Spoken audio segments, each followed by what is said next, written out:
compris et a voulu parler à ses disciples que vous me suivez. Il a compris. Mais les gens le suivaient avant qu'il se révèle spirituellement. C'est-à-dire qu'il leur donne sa présence spirituelle. Donc jusqu'aujourd'hui, le monde ou les gens, nous travaillons par notre propre intelligence. Or, quand on travaille par notre propre intelligence, l'intelligence de l'homme a toujours des limites. Quand on travaille avec nos propres moyens auront toujours des limites. Alléluia. Et lorsque les limites commencent à atteindre son comble, et nous verrons maintenant le prétexte commencer à remonter à la surface. Amen, amen.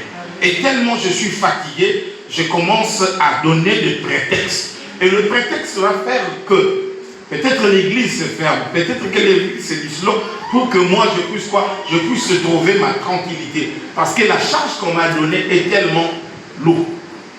Alléluia. Or la Bible dit, venez à moi, vous tous qui êtes chargés. Alléluia.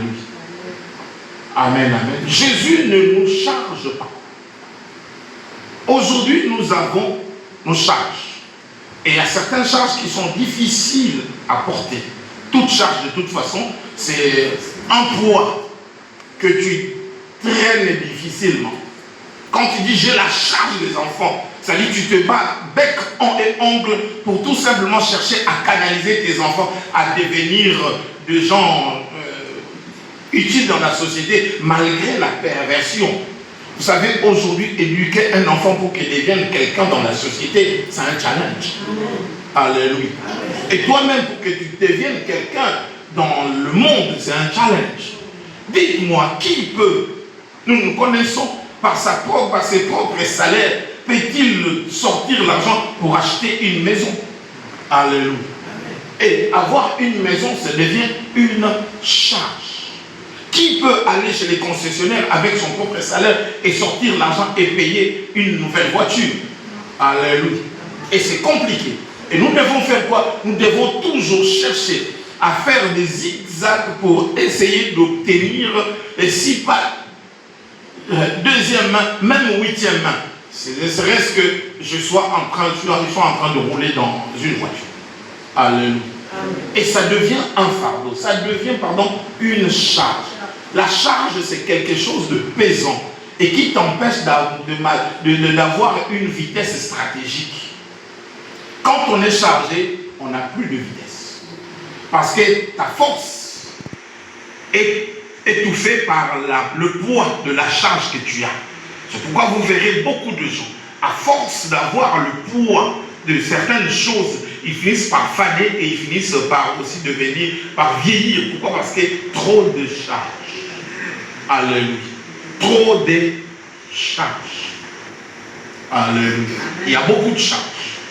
Vous verrez un jeune garçon, trop jeune, mais il commence à avoir l'apparence d'un vieillard. Pourquoi? Parce qu'il y a trop de charges.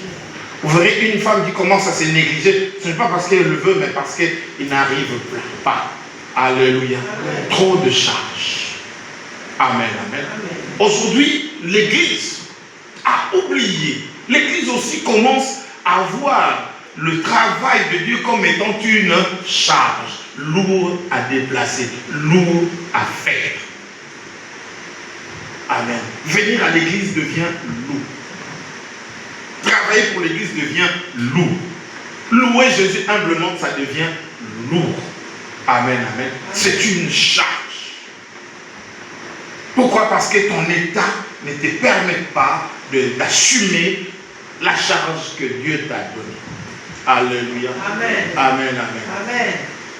Mais bien aimé, si ton problème ou ta façon d'être devient une charge, c'est que tu as un problème avec Dieu. Amen.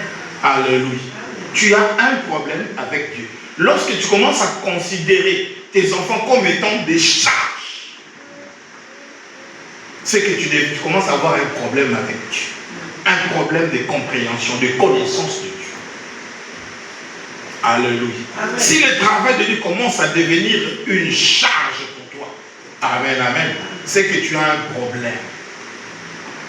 Amen, amen. Amen. Qu'est-ce que Dieu a dit?